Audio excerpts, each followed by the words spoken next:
Исәнмесез, эфирда сейшәмбе көн яңалыклары, студияда Роза Хабибуллина, алга төбәп төп темаларга кыскача күзәтү. Ипиге чыкканым, анда гел чыгышлык түгел, бик күбие. Яз килү белән юлларда күлдәвекләр барлыкка килде. Шәһәрдәге иң сулы һәм чыгып булмый торган проспектлар кайда? Хәбәрчеләребез ачыклады. Үзең күрәсең инде. Тоталар постоянно. Россиянең баш санитар табибы карары үтәләме? Чаллы кибетләрендә һаман да фанфориклар саталар. Якыннарны чәчәкләр белән, шигырьләр белән, яз бәйрәме белән котлыйбыз, Алла бирсә. Әйтәм итүк. 8 мартка багышланган чаралар бүген үк башланды. Иратлар гүзәл затларга нинди бүләкләр бирә?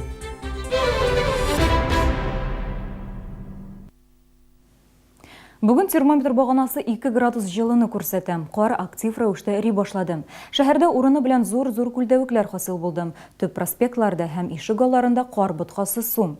Безнең иҗат төркеме торак коммуналь хуҗалыгы идарәсе белән берлектә иң зур күлдәвекләр өчлеген төзеде. Әлеге проблема белән коммуналчылар ничек көрәшә? Безнең сюжетта. Су күләме буенча беренче урында Пединститут тукталышы белән Ярчаллы проспектында урнашкан күпер аралыгы. Әле иртән биредә коры иде диләр автомобиль юллары предприятиясе хезмәткәрләре. Төш вакытына кадәр машиналар йөзеп диярлек йөри. Сәгать ярым эчендә зур күл җыелган. Сәбәбе су кыйсы ком һәм боз белән капланган. Хәзер урында коммуналчылар эшли. Иртәгә кадәр проблеманы шишәргә өметләнәләр. Водовозка стоит с горячей водой, у нас там замерзло все под решеткой, ливневая канализация, замерзло там все. И это льдом покрылось. Поэтому сейчас откачаем воду, прольем горячей водой и обратно выкачаем, потом опять будем пробивать. Әминә Нариманов урамында су кыйлары бөтенләй юк. Шуңа күрә инде март башында ук юл кырыендагы карларны шәһәр читенә илтеп түгә башлаганнар, су канаулары казыганнар. Дорожной техникой организованы водоотводы, чтобы не происходило подтопление ближайших строений. И, естественно, в таких сложных участках организованы дежурства.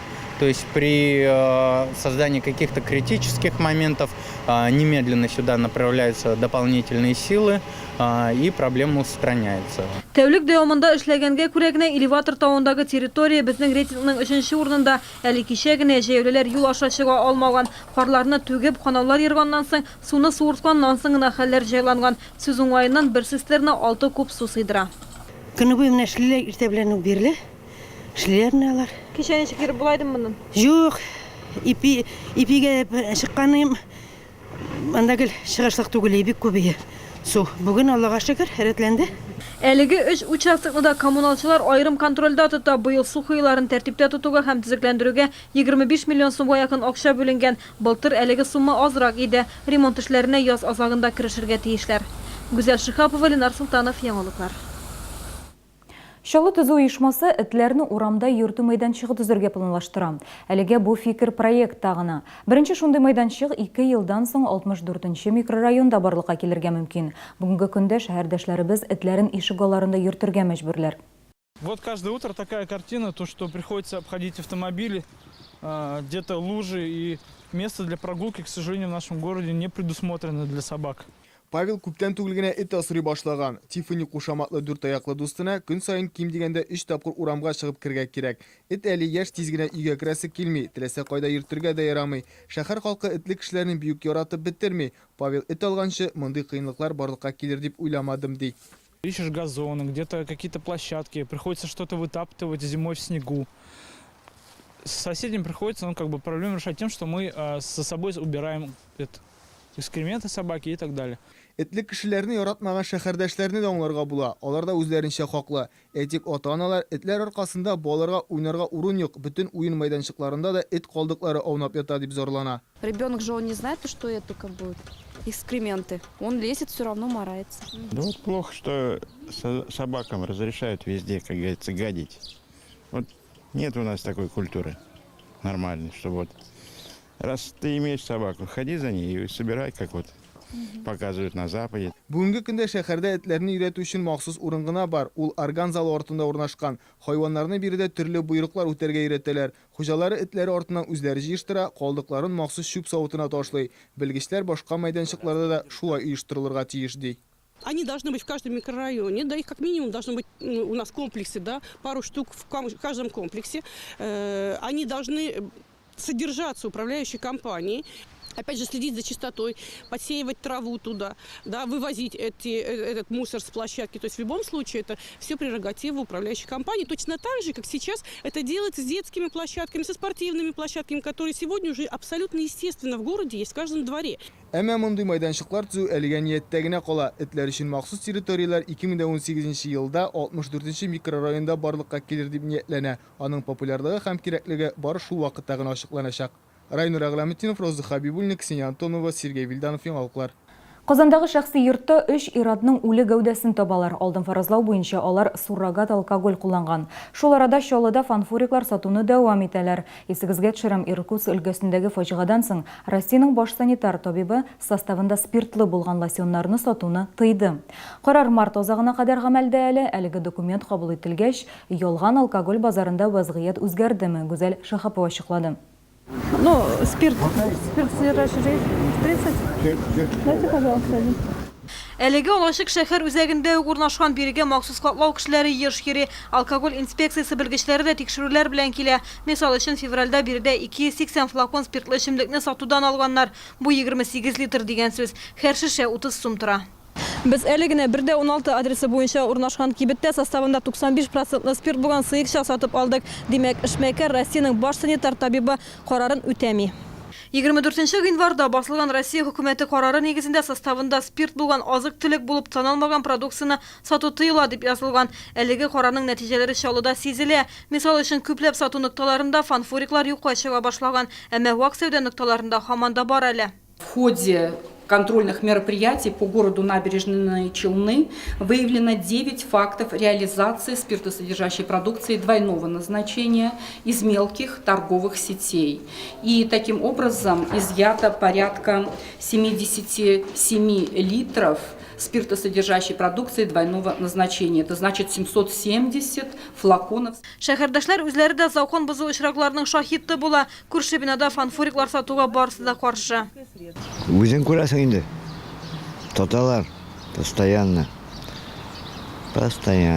Актив шәһәрдәшләр закон бозу очраклары хакында дәүләт хезмәтләре порталына хәбәр итә ала.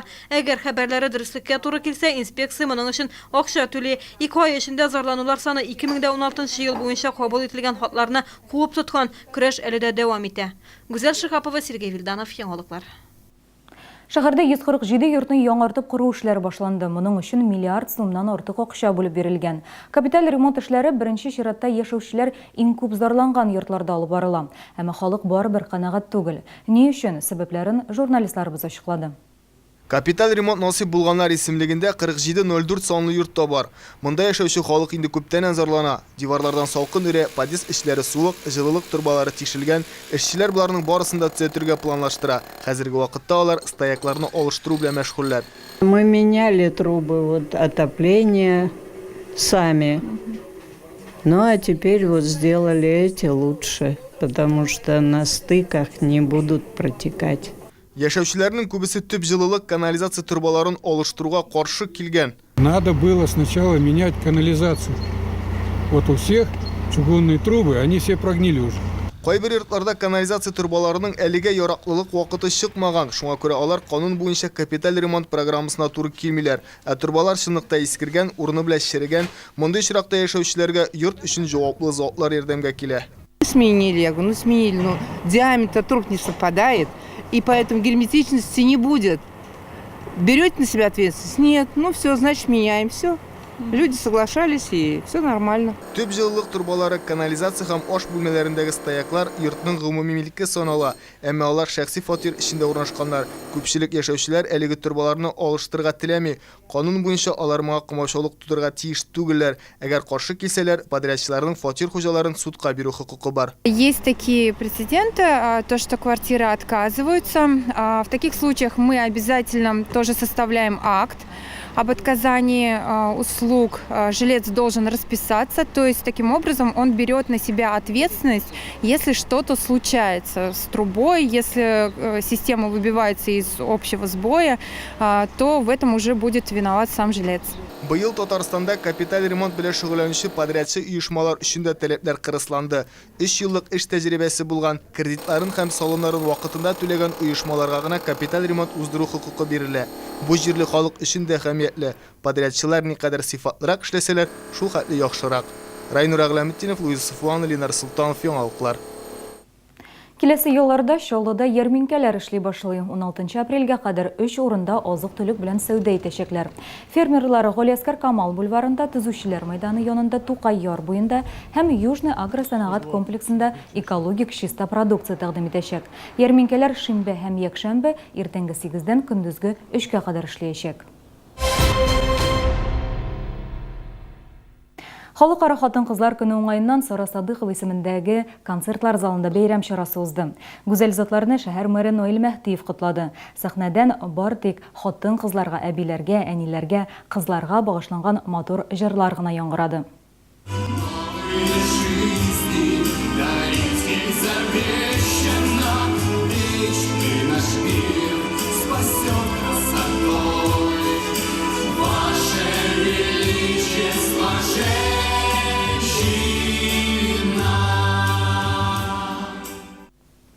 Статистика буенча 8 март көне чәчәк сатучыларның керемнәре бермә-бер арта. Бәйрәм алдыннан Чаллыда бер чәчәкнең бәясе 20-30 сумга күтәрелде. Сатып алучылар инде бүгеннән үк хезмәттәшләрен, укытучыларын котларга ашыган.